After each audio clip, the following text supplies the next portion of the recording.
Good evening. This is Brown at IF Brown. Hope y'all been doing okay. So I must apologize for the delay in between my last review and this one.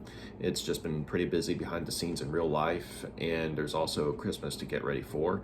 And by the way, Christmas is tomorrow, so Merry Christmas, everyone. Hope it's a good one for us all.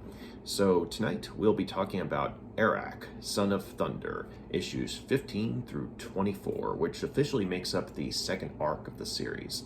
So when last we left off, Arak, the sole survivor of the Quintaka tribe, who had been raised by Vikings since he was a youth, was on a mission of vengeance against the sorceress queen, Angelica, the ruler of White Cathay, and she was in turn responsible for the deaths of the tribe of Vikings that had served as a surrogate family and raised him. And so while he was pursuing her on this mission of vengeance, he also gained some new friends and traveling companions in the Iron Maiden, Valda, or Valda the Iron Maiden, and Malagigi the sorcerer. And both of these companions had become very close to him and were basically, giving him kind of, that camaraderie he needed on this harsh journey he was on, but also sort of, gave him a glimpse into, say, I guess you could say, having a bit of hope, in his life, considering, how close he was becoming, to these two traveling companions. But unfortunately, both of them had been kidnapped within the first arc by different parties. And so this mission of vengeance that Arak was on soon became a bit of a rescue mission.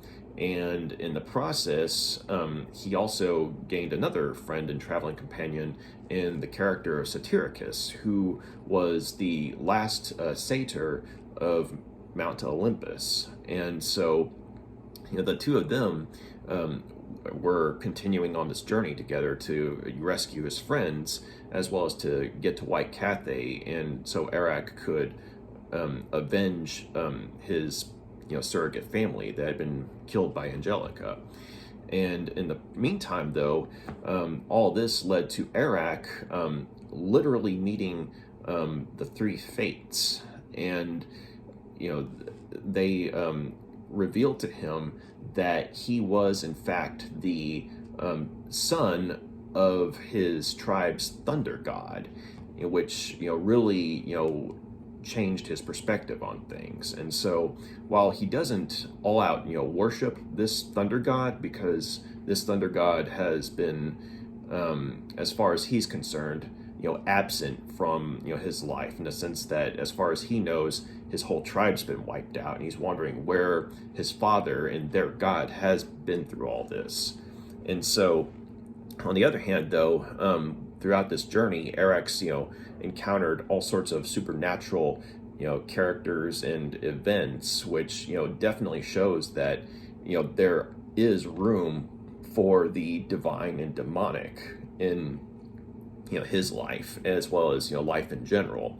And he's become more open to the possibility that hey, I just might be more than human. But it's a possibility he reluctantly embraces. But when he literally meets the three fates and cuts his own strand of fate by way of defying them on this journey, he is radically transformed both in mind and body. And so he's still continuing to go on this mission of revenge and rescue, but also he is bound to represent his lost tribe, even if he's the last member of this tribe. But he's wanting to make his mark on the world as a man of the Quintaka.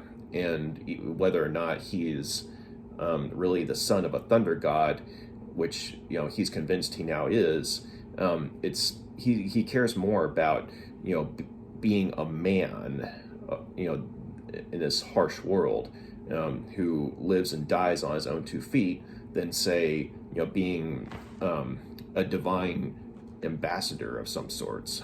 But anyway, though, so that was where the first arc ended. I mean, it was set in a world where there was a lot of historical fact meets various monsters and characters that are found in the folklore of various cultures, and so you had a very interesting mixture, making for a very unique world for Arak and his companions to be in. But in the second arc, Arak does find his friends. Arak and Satyricus, they do find his friends eventually.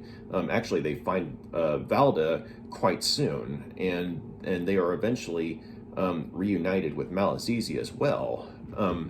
But this arc focuses, amongst other things, on, say, the political intrigue of different cultures. And unfortunately, Arak and his companions are reluctantly caught up in this sort of behind-the-scenes Cold War that spirals into a full-on war. And so in the process, he also meets the character of Hakon of Ultima Thule, who is a Viking who has a lot in common with Arak in the sense that they're both familiar with the lifestyle of the Vikings for different reasons. I mean, Hakon was a natural born Viking, whereas Arak was raised by Vikings, and so the two of them are initially enemies, but they sort of become, I guess you could say, frenemies, because they find occasions to ally with one another. But Arak and his companions, they end up getting caught in this sort of a trade, or it's like there's a power struggle going on between these two kingdoms. One kingdom, they have the secret to gunpowder, and the other kingdom has the secret to something called Greek fire, which is fire that can burn on water, or water actually added fuel to the fire, so to speak. And it was, something that was a bit of a mystery as to how this was made.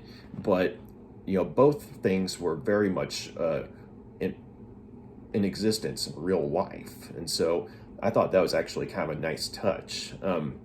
It adds further into the whole, historical fiction aspect of the story, in the sense that it's something that both things are something that actually existed, but, they're in this fantastical setting, but they're relevant to the plot. But due to various bits of double crossing, the secret of gunpowder is lost, and the secret of the Greek fire is the only thing remaining. And so Hakon, the Viking, he was the one who was charged with safely escorting the individual who knew of the secret of gunpowder, a man from China, as it would turn out. But unfortunately, that man was killed in this conflict, and so the secret of gunpowder was lost. And so Hakon, in the meantime, goes rogue and kidnaps the individual who knows the secret to how to make Greek fire. And so he's wanting to, take him back to White Cathay, where Angelica has offered to reward him in, riches untold of.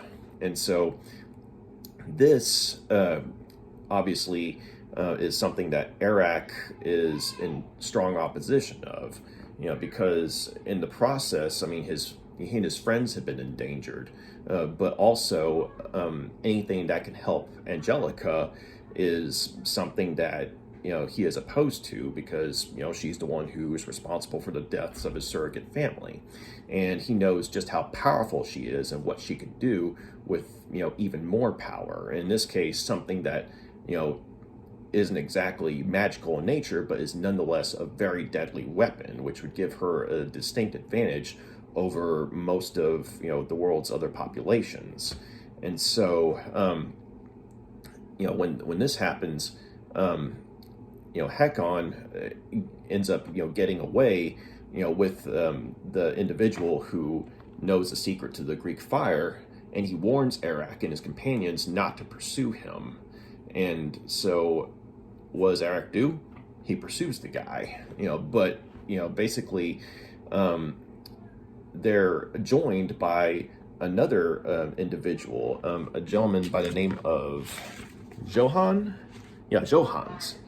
And Johannes is an interesting character because he's both a priest of the Christian faith, but he's also a sorcerer as well.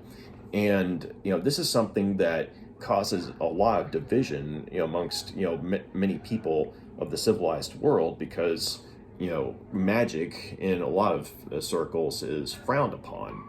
And the fact that he's claiming to represent Christ, or the Christian faith at least, and yet practice sorcery at the same time, is something that not a lot of people appreciate. And in fact, they want to have him killed as a warlock, or a sorcerer, if you of the dark powers. And so Johannes was a very interesting character, and it turns out he actually has a very close personal tie to Angelica. And it turns out that the two of them are of the same culture and the same civilization of White Cathay. And there's a reason that Johannes is wanting to go to White Cathay, despite how dangerous the journey is. And it turns out that Johannes, you eventually find out, used to be a ruler of White Cathay, but unfortunately he was overthrown by Angelica, and in the process he was basically exiled from White Cathay, and he ended up wandering the earth, and due to various events ended up becoming somewhat immortal in a roundabout way. But basically he went back to White Cathay to try and either reclaim it, or at the very least just see how it was doing under Angelica's reign.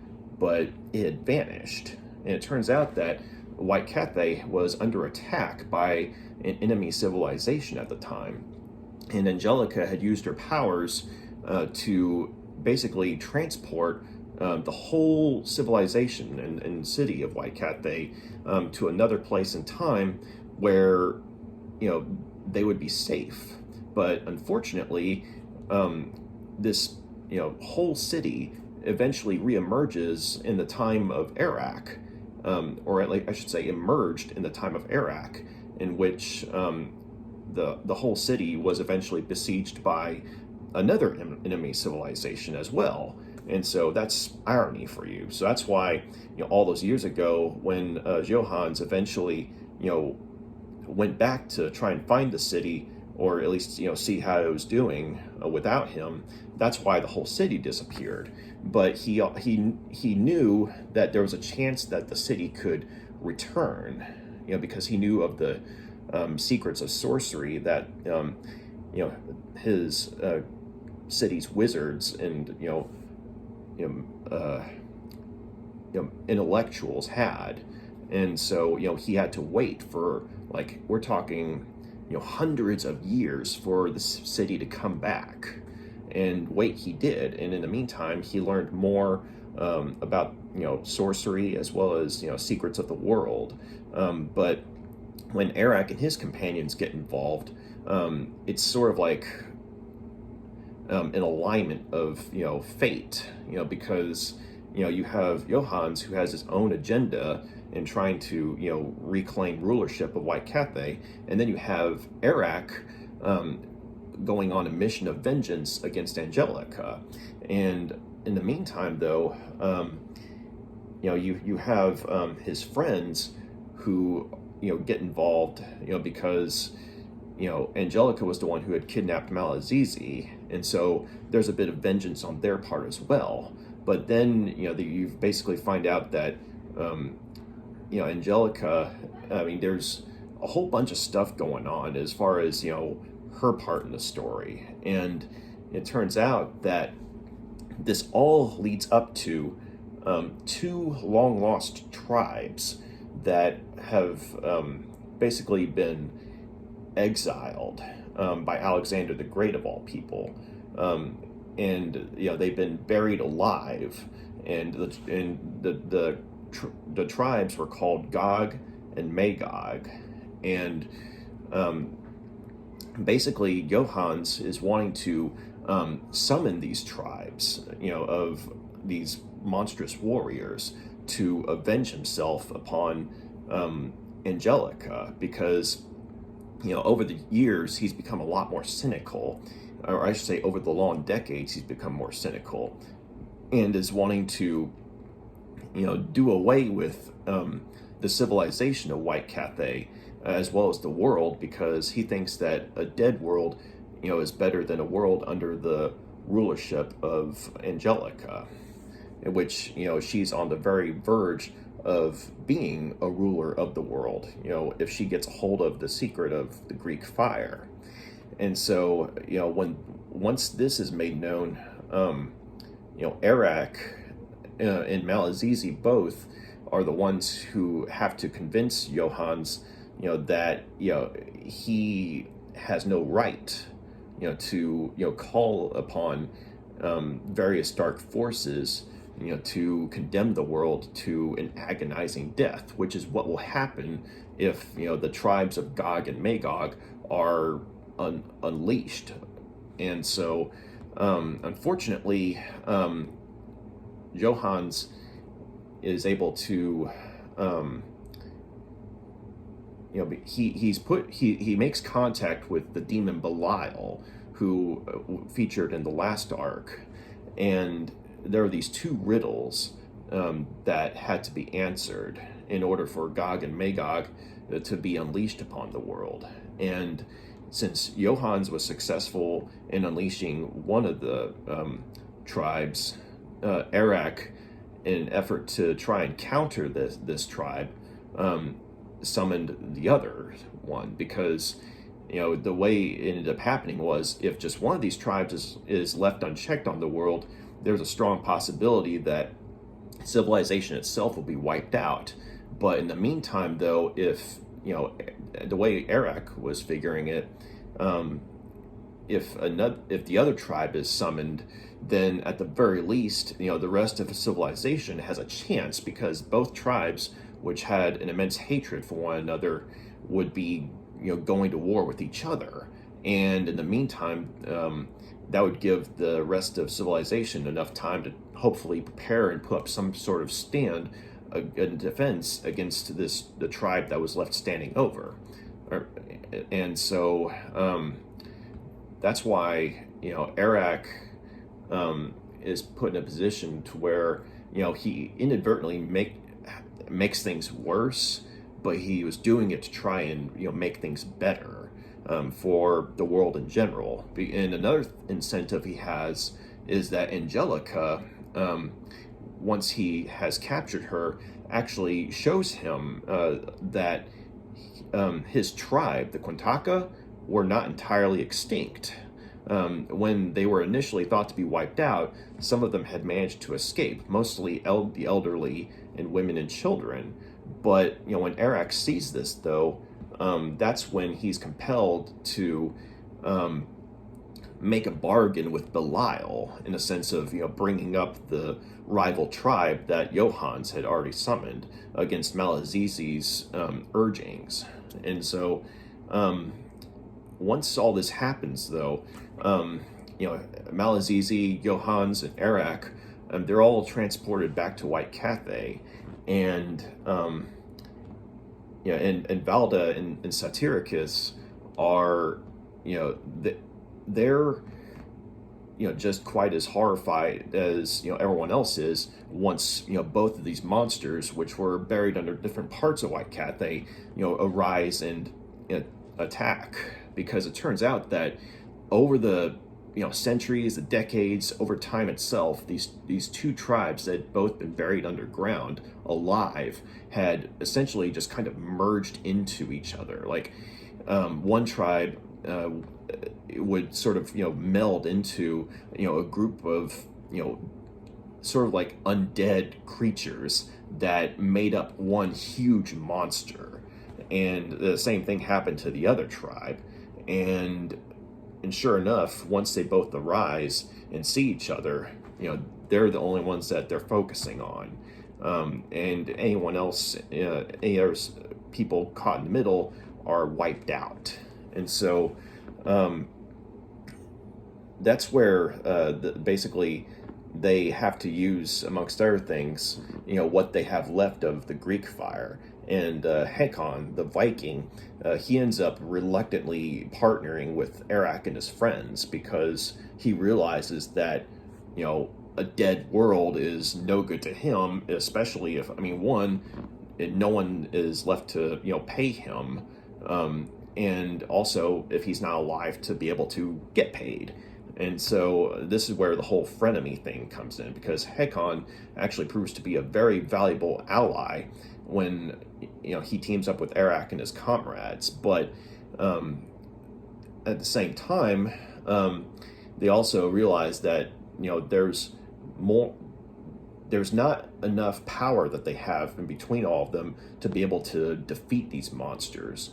And for one thing, the Greek fire that they have, it's only effective if there's water surrounding them. And at this point, there isn't. And so, the monsters, Gog and Magog, they're destroying the city, people are getting killed. And so, Arak and his companions, the only thing they can think to do is pray. Even Malagigi, the sorcerer, prays as well. And so they're all praying to their respective gods and deities. And Arak, this being his book, his prayer is the one that gets the most focus. And eventually it starts to rain. And it's enough rain to where it's practically monsooning. And, it's enough to where they're able to, use the Greek fire as a weapon to destroy the monsters, Gog and Magog. And it's one of those questions, though, someone answered, but whose God did? Because it's easy to assume that Arak's father, the thunder god of his tribe, was the one who answered, because it's Arak's book. But considering that this is a world in the setting in which many, cultures and have deities that are proven to exist, there's just enough ambiguity to, go into the reader's mind to make them question, okay, they were all praying, but whose God really answered? And I thought that was actually pretty cool. But anyway, though, the monsters Gog and Magog are destroyed, and what's left of the population of White Cathay is saved. And Johannes realizes the mistake he made in his arrogance, because he realized that they could have saved White Cathay from Angelica in other ways, but he was so wrapped up in his vendetta vengeance that he nearly caused the destruction of civilization and humanity in general by playing his part in unleashing the two monsters. And so Arak, in a way, learns from this, because he's put in a position where he can kill Angelica, but he ultimately chooses not to, because she in turn has actually learned the error of her ways as well, and she's put in a position where she has to basically admit to how wrong she was to abuse her power as a ruler, and to use her sorcery in a way that would harm the world as opposed to help it. And it took her a long time to get to that point. But one of the things that this whole journey has brought about is just I guess you could say accelerated time, and to where it seems like yesterday for her, but she finally gets to the point where she learns that she was in the wrong.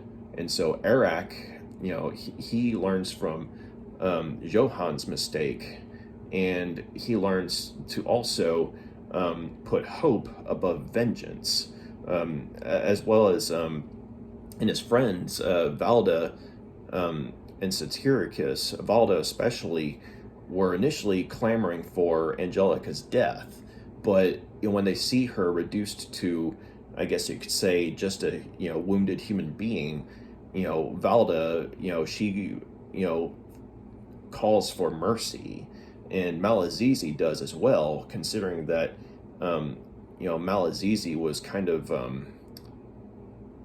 do you say it?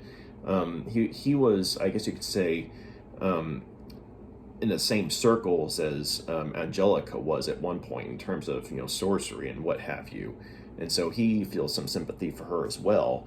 And Johannes, considering the humbling journey that he's been on, he once he's put back in a position of power amongst what's left of White Cathay, he urges for the people to show Angelica mercy. And Arak, once he realizes that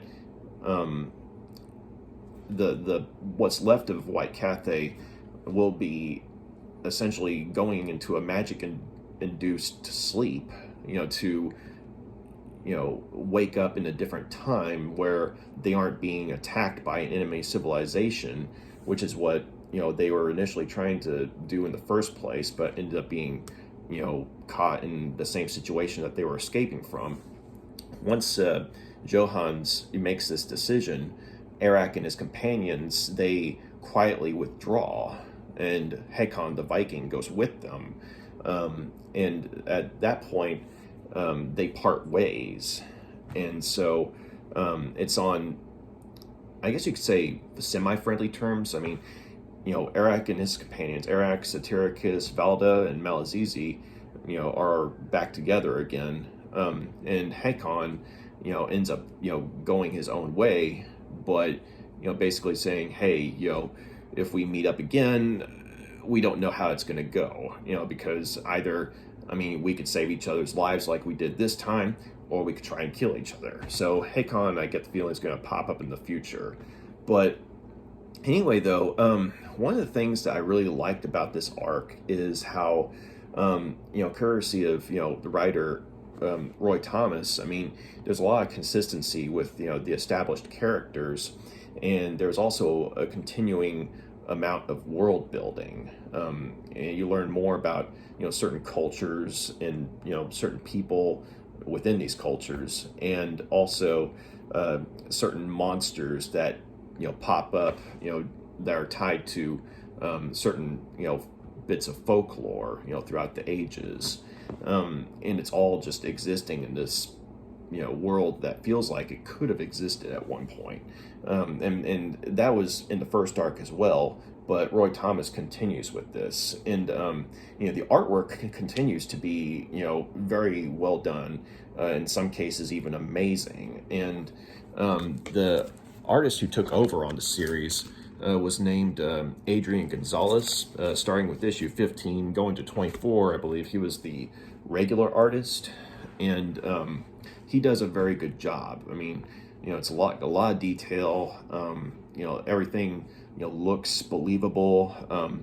Humans are drawn proportionately, and also whenever something fantastical comes into play, it looks amazing. Whether it be sorcery and spells, or monsters arising from the ruins of buildings, or even just like a literal sea of sand, and a ship arising from a sea of sand and being besieged by skeletons.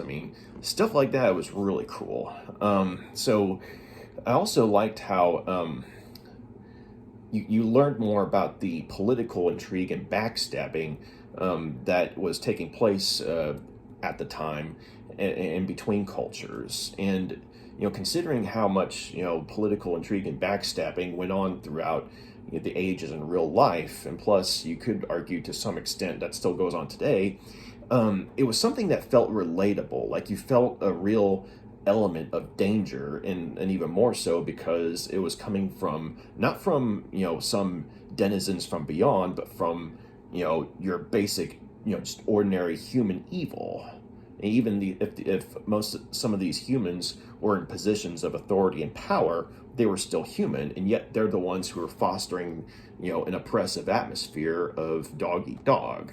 And, Arak and his companions being caught up in all this, I mean, it's something that, they had to essentially take a side on to some degree, if they wanted to continue, their mission. And so, any decisions that they made in terms of that particular development, were reluctant at best. But I also liked how there was a lot of ambiguity when it came to, say, concepts of faith in this world, because, I mean, as I mentioned earlier, it's sort of like a polytheistic setting in the sense that within the stories that have been written, there have been multiple gods that have been alluded to or even full-on present or established to exist in this world. And, I mean, you have the Christian God, I guess you could say, coexisting along with a Native American god or a Roman god, what have you. But so when you have that moment where, the main characters are all praying to their respective gods in order to get a miracle against, the Gog and Magog monsters. Like I said, even though you have that moment where it's almost certain, you feel like initially that it's Arak's god, the thunder god, the Kuntaka, his father, was more than likely the one who answered. You get that feeling that it's just possible that it was one of the other gods that answered. It just so happens that more focus was put on Arak. And so, I liked how you initially think one thing, but upon rereading it, you're thinking,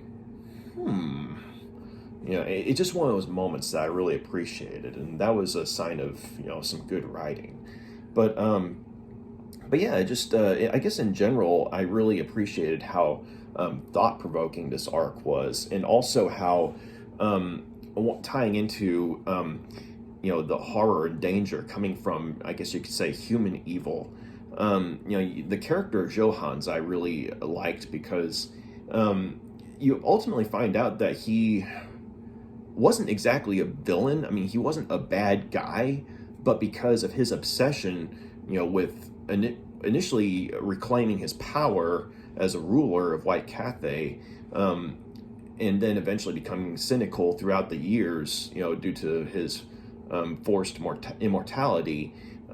You see how he lets the cynicism, dictate how he reacts to, the situation of Angelica coming, close to essentially being a ruler of the world and civilization being under her power. And he becomes so fixated on, going scorched earth on her, that, his more humanitarian persona that he initially had, it's been submerged, over the periods of time, the decades and the centuries. And it's not until, he gets sort of a what the hell moment from Malagigi and Arak and Valda as well, that he sees the damage being done by Gog and Magog, and he has a "my God, what have I done?" moment, and he eventually comes back around to where he fights to defeat these monsters with the main characters, but also he hopes to save what's left of his civilization as well. So I liked his arc as well because, I mean, granted, there were a lot of extreme elements involved in the sense of him being able to summon a group of monsters that made up like one big monster. I mean, under the demon Belial. I mean, that's an extreme element as well. But I mean, at the same time, there have been a lot of people throughout history who have let vengeance, or at least their desire for vengeance and bloodshed, trump any other common sense notions of, hey, spare the civilians, that kind of thing. And it just, and there's been a lot of people who have gone through dark periods and then having the realization that, vengeance ultimately, doesn't help anyone in the long run. I mean, that's at least one opinion on the matter. So, and I appreciate how Johannes' arc, in turn, tied into Arak's arc as well, because since the beginning of the series, he's been dead set on finding and killing Angelica to avenge the loss of, his surrogate family. Excuse me. But, considering that we've seen, his growth and development as a character as the series has gone on, especially in the second arc, I mean, you see him, I guess you could say, agreeing, admitting to the possibility that, as much as he wants to just be an ordinary man, he is a part of something divine, and whether he wants to be or not. But also, he realizes that, his pursuit of vengeance could very well, alienate him from, people who have actually become his friends, and he doesn't want to lose them. And so he learns, I guess you could say, from Johannes' arc in the story, and once he's in a position to get the vengeance he has been so long seeking, he turns it down and offers mercy, which definitely shows some, growth and progression on his character. It's not to say that, he's a pushover by any means, but it's just that he was able to put this, desire for vengeance, he was able to put it to rest finally. And, he and his friends were able to walk away, with their lives intact, and go on to another story. And I also, it was really good to see them reunited with each other, because, Satyricus, I liked his character and how, he's trying to become, I guess you could say, better about interacting and living amongst humans, because as a satyr, he took a lot of things for granted in terms of, how he was able to, trick people, with his pipes, and as well as just, his personality in general. But he's also trying to not be so devious, especially with, the character of Valda, and because she had initially distrusted him because of, something he did, but, he proves to her that, hey, I'm trying to make amends, I'm trying to be a better person. So, and plus Arak, was, pulling for him every step of the way, because he knew that Satyricus was a good and loyal person, or, individual, if you will. And so, because, Satyricus had that, aspect, of hope, to tap from, he was, I appreciate that his character actually had genuine incentive to want to be a better person and to strive for that. And so that was pretty cool. And, Valda continues to be a really cool character. I liked seeing how, she's in a lot of ways kind of the same character, sort of like like I described in my last review, not my last review, but my review of the first arc of the series. She was like a lot like the character of Brienne of Tarth from Game of Thrones, but she's definitely opening up more to Arak, and also, the fact that, they both value the sorcerer Malagigi as a friend. You saw a lot more, I guess you could say, soft moments with her character, and she even begins to, show, that she has feelings for Arak that have, come about over time. And that's something I appreciated about that, because there was definitely a chemistry there between the two of them, but it wasn't full on, hey, I'm instantly in love with, Arak, and vice versa. It's more like a gradual attraction, and once, they realize that they can trust each other, this mutual attraction, it becomes a lot stronger and more obvious. But at the same time, they're still trying to be careful about it because they have bigger things to focus on. In this case, saving civilization as they know it. And so I appreciated that about her character, and that I mean, she was still the Brienne of Tarth character, or Brienne of Tarth type of character, if you will. But you saw that there was more to her than just wanting to be a knight. You saw that there was a person there, a woman who was wanting to have a loyal group of friends that she could rely on, and she gets it. Except it's in a rather bizarre journey that she didn't expect, and so I thought, that was pretty cool with her character. And of course, it was great to see Malagigi again, and I'm really glad that while there is a body count in this storyline, like a lot of people die, courtesy of, either political intrigue and backstabbing, or, enemy tribes, or two long dead tribes who have become, I don't know, tower-sized monsters that could very well destroy the world. There is quite a body count, but at the same time, though, I'm glad that Malagigi was not amongst that body count. I'm glad that they were able to save him and get him back with them on the road, because he was a really good character, and how he kind of made me think of what if George Carlin had been a sorcerer. He didn't look like George Carlin, but he had that kind of grizzled snarky personality that George Carlin had, or something along those lines. So, he was a very endearing character, and, he was a lot more powerful than he initially let on. But I was glad that they were able to rescue him, and, I look forward to seeing, his character explored more. And that was another thing I was going to say, is that there's been going back to even, some of the issues in the first arc, there was a backup feature featuring, Valda, the Iron Maiden, and you saw more exploration of her character, as well as her relationship with Malagigi, because, you saw how the two of them worked together for, let's see, I'm trying to remember what this name was, but, sorry, give me a sec.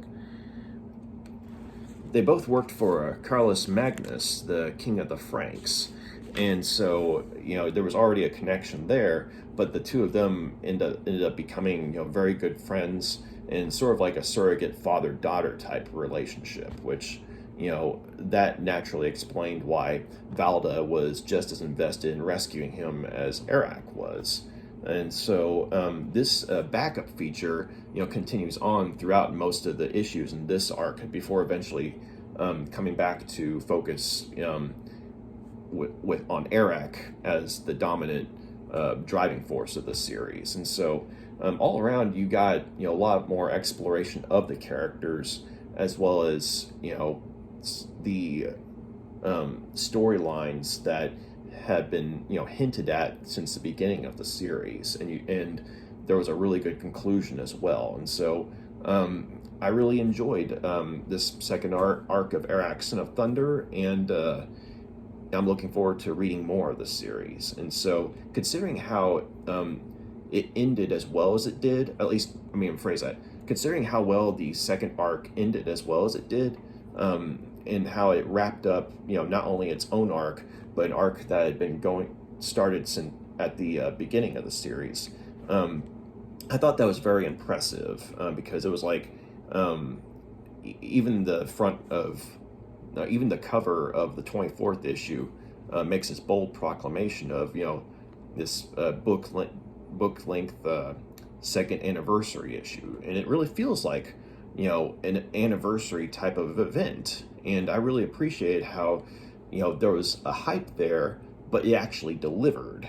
And so I'm going to go ahead and give this particular arc, Arak, Son of Thunder, issues 15 through 24, 5 out of 5 stars. This was excellent. I really liked the first arc of Arak, Son of Thunder as well, but until the very end of the series, it still felt like a variation of Conan the Barbarian, which to me was not a bad thing because I really liked that character. And plus, Roy Thomas had previously written for the character Conan the Barbarian back when he was working with Marvel. And so when he was writing, the character of Arak, there was a lot of Conan the Barbarian vibes. But at the same time, though, at the end of the first arc, Arak starts to actually become his own character and sort of step out from Conan's shadow. And in the second arc, you actually see him becoming his own character. I mean, there's still like, an influence that, can't be denied from Conan the Barbarian, but you genuinely see Arak as his own character. And so that's one of the reasons why I feel like I can comfortably say that this second arc is, 5 stars out of 5 stars. It is excellent. So, yeah, I'm going to continue reading the series, and I'm looking forward to seeing what the third arc has to offer. And I look forward to exploring more of this world and seeing more of its people. And so, thank you very much for taking the time to check out my review. And you got any questions, comments, drop a line, let me know. And if you like what you see here, please feel free to like and subscribe. But y'all have a good night and Merry Christmas. Goodbye.